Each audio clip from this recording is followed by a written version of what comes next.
Hello audience. Dhanush sir, Keerthy Suresh ma'am, Karunakaran sir இவங்க நடித்த படமான தொடரி படத்தை நம்ம கண்டிப்பாக பார்த்துருப்போம். எனக்கு அந்த படத்தில் ரொம்ப பிடிச்ச சீன், கருணாகரன் சார் நான் கவிதை எழுதி தரேன்னு சொல்லி தனுஷ் சார் கிட்ட திட்டு வாங்கிட்டு போவார். நான் ஒரு வேளை அந்த இடத்துல இருந்தேன்னா இந்த கவிதை தான் சொல்லியிருப்பேன்.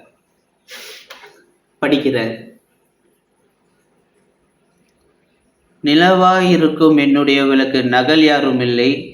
அவளின் கண்ணழகைக் கண்ட செம்பருத்திப்பூ கண் திறக்கவில்லை. அவளின் வெட்கத்தைப் பார்த்த மல்லிப்பூ மலரவில்லை. அவளின் சுவாசத்தை முகர்ந்த மலர்ந்த முல்லைப்பூ மயங்கி எழவில்லை. அவள் சிரிப்பழகைப் பார்த்த சாமந்திப்பூ தலை நிமிரவில்லை. அவளின் கண் சிமிட்டும் அழகைப் பார்த்த கிளி வீடு திரும்பவில்லை.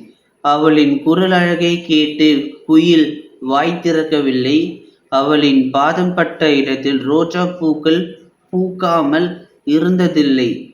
அவள் நிழல் பின் போகாமல் பட்டாம்பூச்சி இருப்பதில்லை.